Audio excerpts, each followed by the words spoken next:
नमस्कार मित्रांनो, स्वागत आहे तुमचं आपल्या आम्ही चॅनलवरती। आज आलो आम्ही गंगापूरला येण्यामागचं कारण असं की मामा त्यांच्या घरी म्हणजे सुलिप त्यांच्या घरी महाराष्ट्राचं एक प्रसिद्ध व्यक्तिमत्व येणार आहे। ते व्यक्तिमत्वाला आम्ही रिसीव करण्यासाठी चाललेलो आहे ना।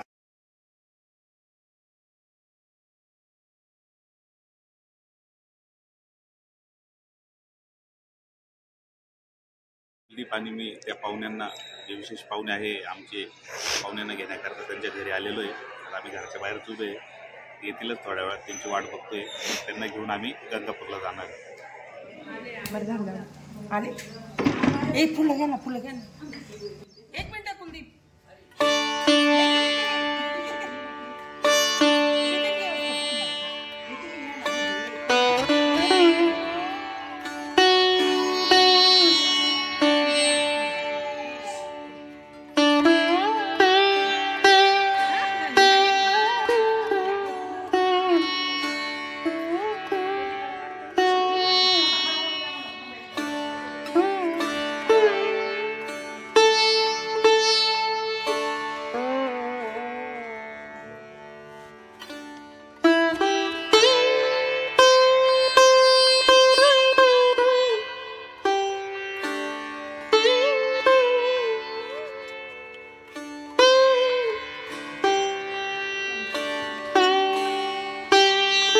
आत्ताच आम्ही घरी आलेलो आहे आणि ज्याप्रमाणे एंट्री झालेली आहे ते आपले ज्येष्ठ ज्योतिषकार, ज्यांचा झी मराठीवरती वेद भविष्याचा हा कार्यक्रम सकाळी 8:30 वाजता असतो, ते माननीय आपले नाशिकचे पंडित अतुल शास्त्री भगरे गुरुजी आलेले आज घरी गंगापूरला।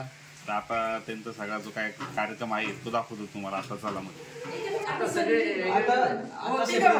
अच्छा, सेपरेट झालं पण एकत्रच आम्ही म्हणजे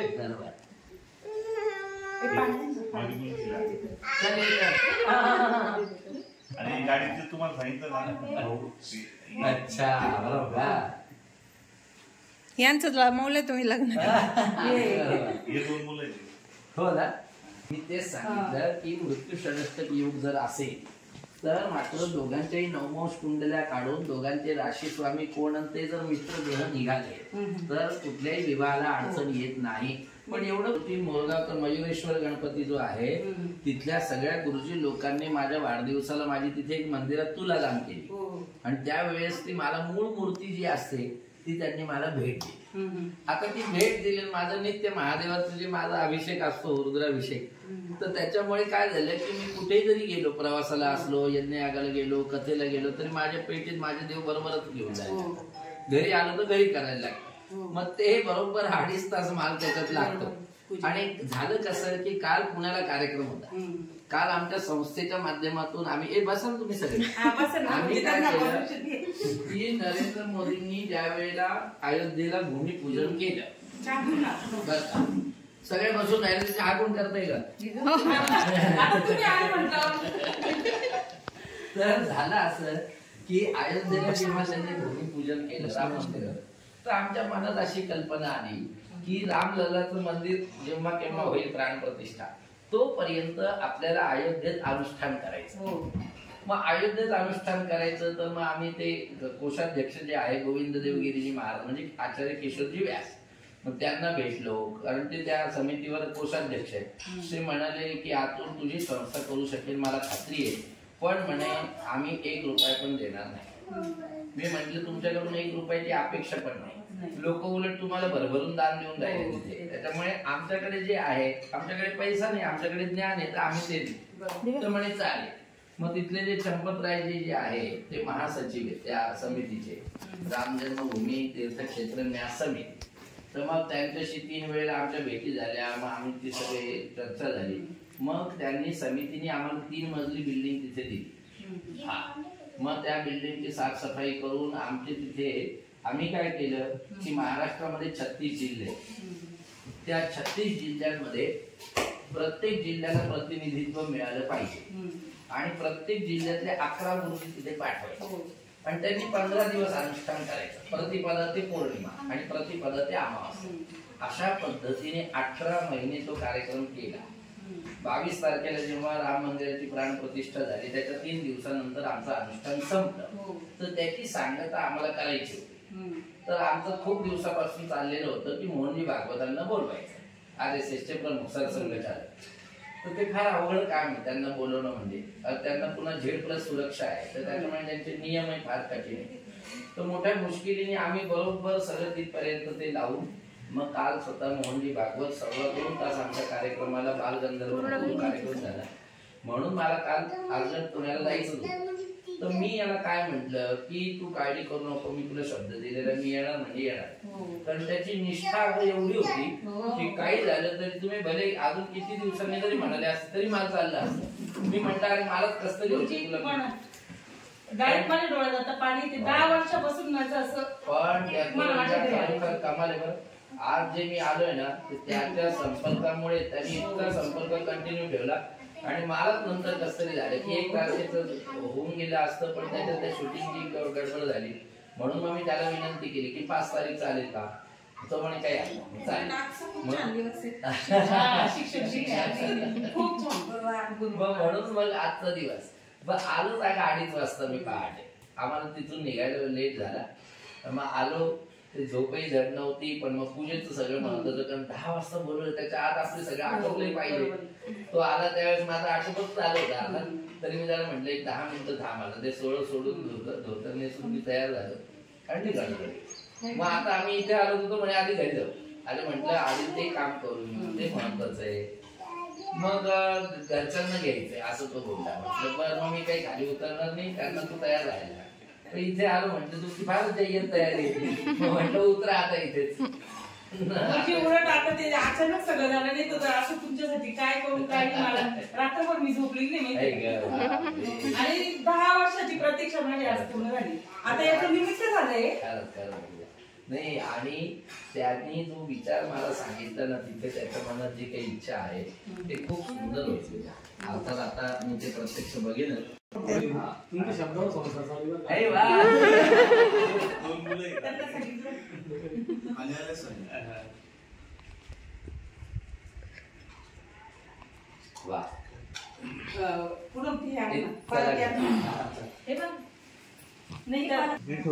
हो आमचं पण 2 नोव्हेंबरचा मुलगा बाहेर टाकतो. हे असं आहे.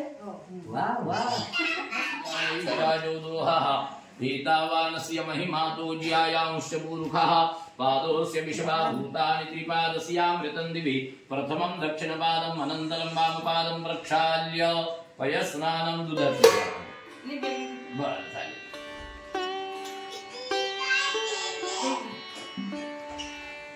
ओम पयाः पृथिव्यां पयो फलिषु पयो दिव्यन्तरिक्षे पयोधाः पयस्वतीः प्रदिशः सन्तु मह्यं पयस्नानं समर्पयामि. पयस्नानान्ते शुद्धोदकम् आत्मा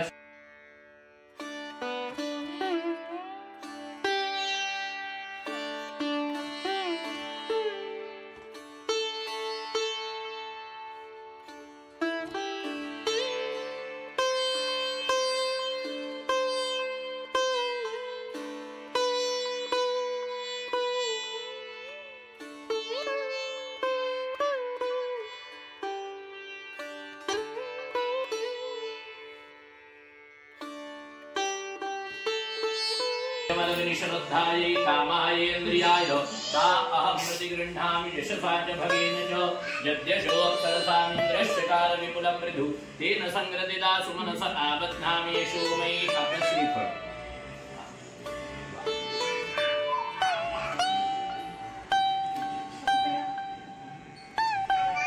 सगळ्यांना वाटतं तुम्ही आता हातातून माल घेणार. वीर्यमात्मन धत्ते स्वस्ति मंत्रार्था सफला संतु कर्मांग देवता सुप्रसन्न.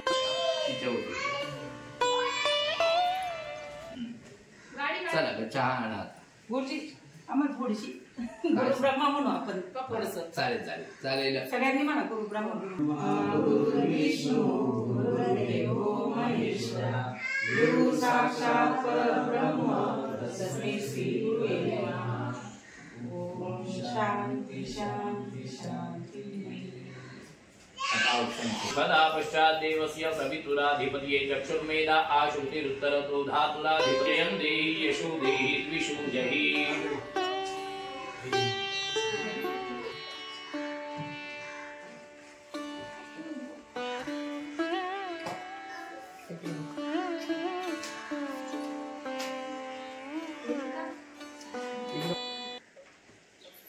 खातो म्हणजे तुम्ही बोलतात तेवढं रे का? वाटतं तसं. वा. पण आज तुला माहिती आहे का, केवळ त्याच्यामुळे मला वेळ झाला. हे लक्षात घे. नाही तर मी 10 वर्षाची. इतका चिवट आहे अगं, हा शनीच आहे एकदम. असा मागे लागला होता माझ्या. मी म्हटलं आता चला, नाही तर घरात येऊन बसायचा माझ्या. चलाच, त्यापेक्षा आपणच तारीख द्या लवकरात लवकर.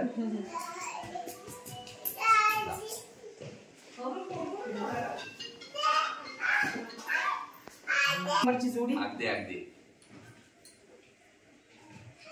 तिने पण युट्यूब चॅनल काढलं. हो ऑपरेशन झालंय. गुडघ्याचं. हा तुमचा आशीर्वाद.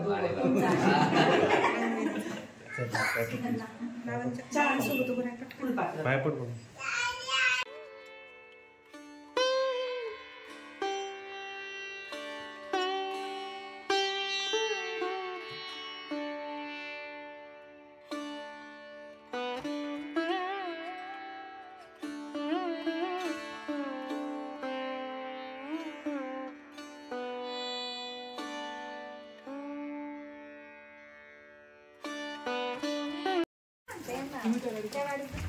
हा चालेल. गाडी घेता का नाही? हो चालायचं. हे सिलेंडर मग ह्या गाडी घेऊ नका. खोला ना सिलेंडर. नुसती कडी लावून वळली. आताच कुलदीप भगरे गुरुजींना त्यांच्या घरी सोडून आलेला आहे आणि आज शिक्षक दिन आहे. शिक्षक दिनानिमित्त कुलदीपनी भगरे गुरुजींचा एकदम पाठपुरावा करून म्हणजे मागील 1 ते 1.5 महिन्यापासून त्यांचा फॉलोअप घेत होता आणि आज त्यांना त्याला अपॉइंटमेंट भेटली होती. तर ते आज आले होते. कुलदीपच्या खास याच्यासाठी आले होते. मामा, मामी आणि कुलदीप यांची 10 ते 12 वर्षापासून इच्छा होती का भगरे गुरुजींचा घराला आणि त्यांच्या शेतीला पाय लागावा म्हणून. आज ती इच्छा कुलदीपनी पूर्ण करून दाखवलेली आहे आणि ती पण शिक्षक दिनाच्या दिवशी पूर्ण केलेली आहे. त्यामुळे घरातल्यांना सगळ्यांना आनंद वाटलेला आहे आणि कुलदीपनी भगरे गुरुजी यांना गुरु मानलेलं आहे आणि शिक्षक दिनानिमित्तच गुरु घरी आलेले आहे. त्यामुळं कुलदीपला एकदम आनंद झाला, घरातल्यांना सगळ्यांना आनंद झालेला होता. तर आजचा ब्लॉग हा तुम्हाला कसा वाटला हे कमेंटमध्ये नक्की सांगा आणि आपल्या अनुभव चॅनल लाईक करा, शेअर करा आणि सबस्क्राईब करा.